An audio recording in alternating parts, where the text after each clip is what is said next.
Hey guys, what's up? I'm Dylan Gadino. You are watching A Tight Five. We are here at Comics Comedy Club in New York City. Today, joining me is stand-up comedian Christian Finnegan.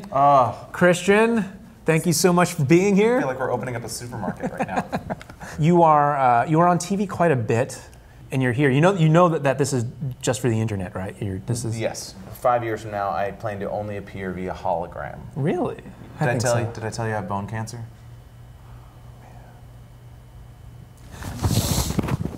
I actually have bone cancer in a joke I'm doing right now. Oh, you do? I do. And I muscle it through for a laugh.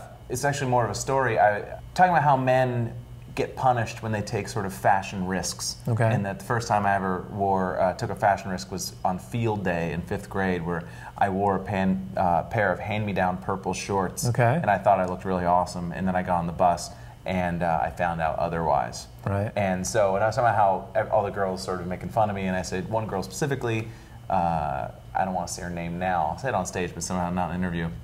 Let's call her Jen Orso from Acton, Massachusetts. Okay. And I say, if anybody knows her, fuck her, I hope she gets bone cancer and dies. Wow. And it sounds hilarious, I know, out of context like that. In your album, Two for Flinching, yes, you call out a guy by the name of Rick Morton? Rick Morton, yeah. Although I don't know if I'm allowed to say this or not, it's actually not Rick Morton, it was a guy named Mike Norton. And I actually recorded Mike Norton, and then the Fine People at Comedy Central told me that they were worried, legal was worried about that, and so I actually went into a recording studio and recorded the words Rick Morton, just imitating myself. And I didn't think it was going to punch well. Like, I didn't think it was going to fit together well, but it sounds great. Like, you can't really tell at all. I just listened to it today. I didn't think there was any audio shenanigans going on. Mm-hmm. In order to sue, and this is what I was trying to tell the Comedy Central, I understand that they get a little nervous about stuff like that, but that's not slander. He has to prove he's not a douche. You know, he would call me a faggot and give me a lot of these. And, right.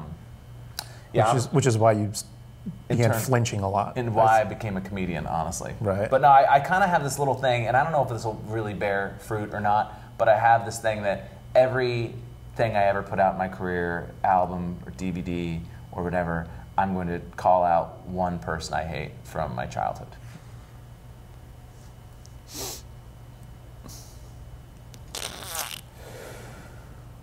So, bone cancer. Yeah. Is Matt Lauer a dick? No, not at all. Yeah. And I say this completely genuinely, like, not like we hang, I've met him probably 4 or 5 times. I found him to be very funny and kind of mean, like off camera. That's awesome. He seems the kind of guy who, he has to be nice all the time, and so off camera he kind of takes pride in sort of letting it fly a little bit. Right. And I found him to be really funny and very smart, you know. Katie Couric sexually propositioned me once. Really? Sorry. Every once in a while, they'd have a few of us from Best Week Ever on to talk about like the lighter side of pop culture. Right, and just do a few-minute thing. And one time, Katie was doing the interview, and our segment was following a segment where she was having a mammogram done. It was like a remote, clip of her having a mammogram. And she kind of walked up to us and she goes, "I know you guys have always wanted to see my breasts, ha ha ha." And I just kind of jokingly said, "Yeah, Katie, it's been weeks, ha ha ha." And then she said, just dead looked me in the eye and said, "Well, why don't you come up to my dressing room afterwards? We'll see if we can fix that." And then she just like held my gaze just a little too long. And there wasn't any sort of like, bah! But yeah, I could have had her. Would you have wanted her? I don't know. Yes. Really? Yes. Hell, man, Al Roker, I'd take him. What is the worst part about being a stand-up comedian? Honestly, if you ask me that question 15 times, I'd probably have 15 different answers. Everybody always talks about how Carlin influenced everybody, but one of the major things that Carlin did, nobody seems to emulate at all, have the balls to emulate, which is that as a comedian, you spend a lot of time acting like you're just coming up with it off the top of your head. Like, I'm just, this is just stuff I'm coming up with right now.